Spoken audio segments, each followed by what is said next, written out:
Assalamualaikum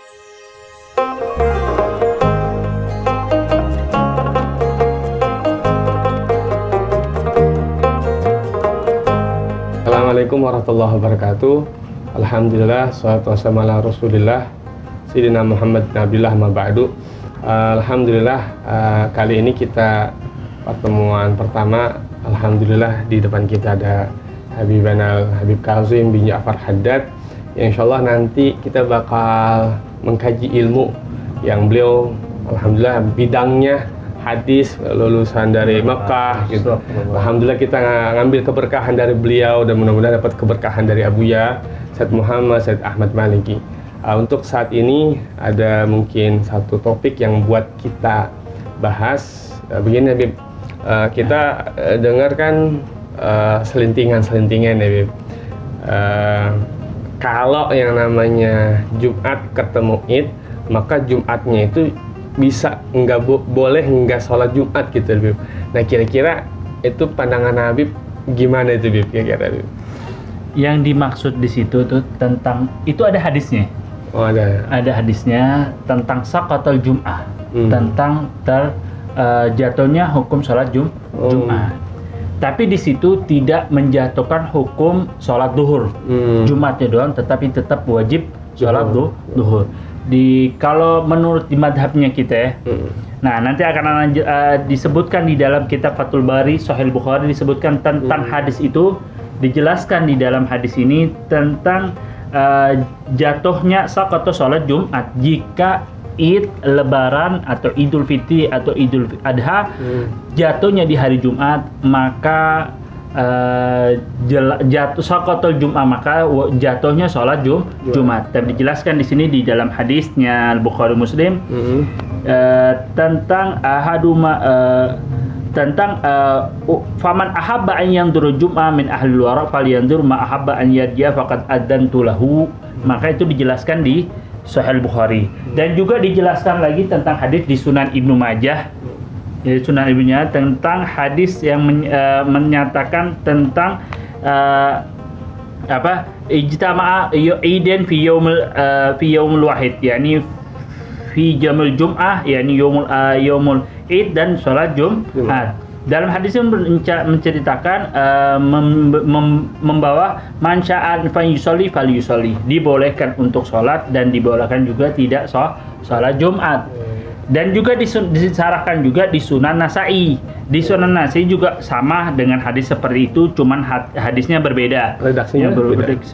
Kenapa? Redaksinya yang berbeda punya. Iya, redaksinya berbeda. Tetap jatuhnya Jumat, tapi tetap diwajibkan untuk sholat Jumat. Kalau di mazhabnya kita Syafi'i, di kitab Al-Majmu' itu tetap wajib sholat Jumat, kecuali madhab yang lain. Al-Mu'tamad di madhabnya kita tetap sholat Jumat. Karena apa? Hukumnya sholat Idul Adha apa? Sunnah. Dan Jumat Wajib. Kita ngedahuluin yang wajib apa ngedahuluin yang sunnah? Yang wajib. Kelas. Walaupun hadis itu sahih dan ada yang di Sunan Ibnu Majah dan Sunan Nasa'i mutakallam fi, ada yang hadisnya dhaif dan ada yang menghasanahu atau mensahihkannya. Nah, dan itu bisa untuk menjadi dalil karena di dalam madhabnya kita boleh mengamalkan hadis-hadis yang dhaif untuk fadhil amal. Di sini dikatakan di kitab Majmu' dan di kitab Imam Ahmad. Imam Ahmad mengatakan ajmu ahlul qura wa ahlul baladi walakin yajibu dhuhur, wa qala Abu Hanifah dikata la yasqutu jum'ah an ahlil balad wala ahlil qarya. Karena apa? Disebutkan dalam hadisnya itu li ahlil wadi atau li ahlil awali. Karena di zaman dahulu, zaman Nabi Muhammad SAW itu ahli Korea itu jauh. Kalau mau sholat Jumat maka harus ke kota dulu. Mau sholat Id harus ke kota dulu. Maka Rasulullah SAW mengasih rukhsah, mengizinkan jika sudah ahli Korea sudah sholat Id, maka kalau mau tunggu maka tunggu untuk sholat Jumat. Kalau mau tidak, dibolehkan oleh Rasulullah untuk pulang ke desanya. Nggak sholat Jumat tuh? Nggak sholat Jumat. Jadi, dan itu diruksokan oleh Rasulullah Sallallahu Alaihi Wasallam. Karena di madhab kita karena jauh antara jaraknya. Sekarang masjid sudah banyak di antara desa juga banyak. Dan intinya di madhabnya kita, di madhab Syafi'i, tetap muktamad wajib menjalankan sholat Jumat. Selesai. Alhamdulillah, berarti jelas namanya ini dari berbagai macam referensi kuat ya Beb ya. Tetap kita melakukan sholat Jumat tuh Beb. Tetap. Meskipun itu katanya ada hadis-hadis ini, tapi tinjauannya dilihat di situ. Ya, selainnya halil qura gitu kan. Iya. Ya jarak sekarang di mana-mana banyak masjid.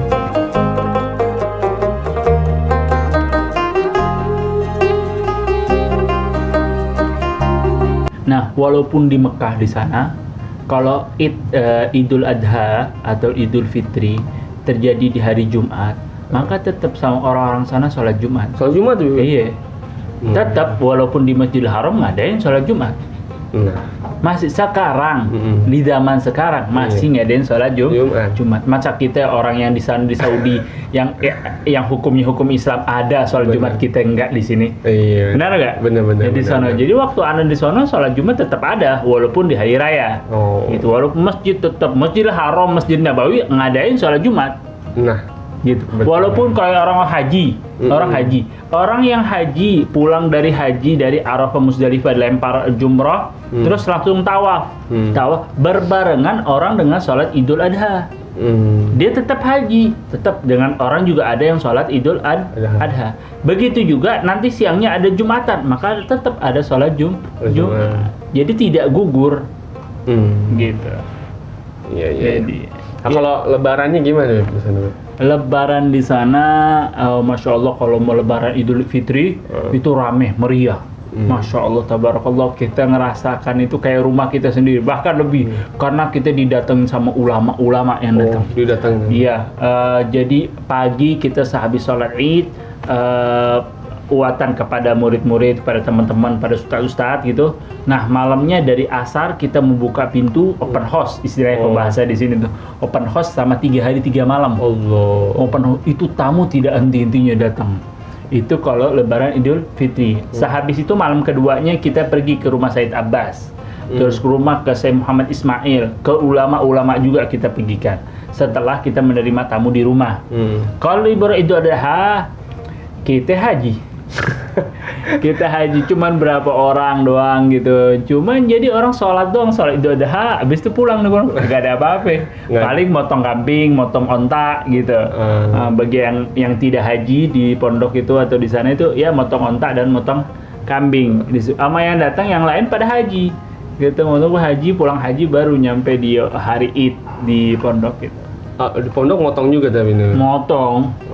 Abta Abuya juga motong. Foto videonya tuh banyak. Enak banget ya. Suasana belajar cuma kan. Iya.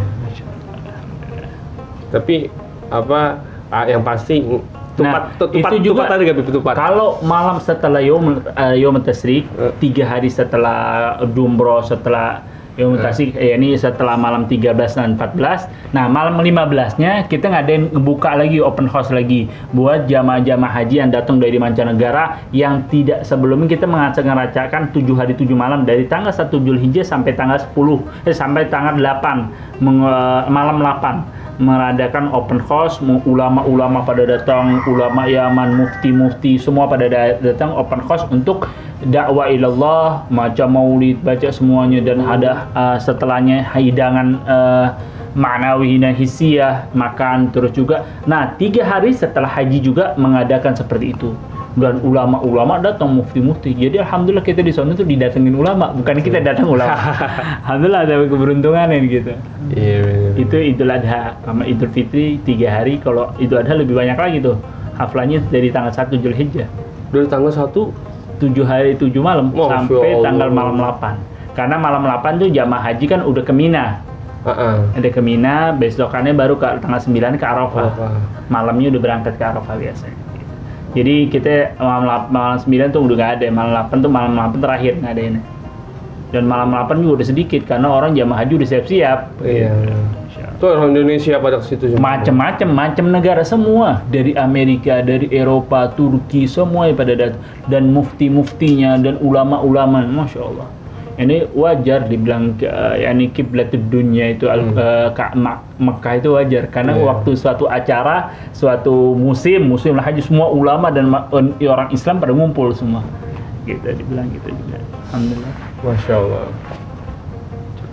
Berkah. Nah, tinggal di Mekah ya, enak banget ya. Insya Allah kita didapatkan rezeki, insya Allah biar berangkat ke sana, biar bisa pergi haji, ya. Digobulkan semua, dilancarkan di hajat-hajat kita, insya Allah biar ke sana dapat ziarah kepada Nabi Muhammad SAW, ke ziarah Ahlul Baqi, wa ziarah Ahlul Mala, Khubabah Khadijah Al-Kubra. Insya Allah kita mendapatkan rezeki, insya Allah. Amin. Ma'alutuf wal afiyah. Amin ya. Alhamdulillah nih, jelas sudah istilahnya yang dijawab sama beliau. Berdasarkan referensinya juga, ini mudah-mudahan jadi bahan acuan buat kita semuanya. Insya Allah nanti kita bakal angkat topik lagi yang buat nambah khazanah keilmuan kita dan nambah keberkahan buat kita semuanya. Assalamualaikum warahmatullahi wabarakatuh.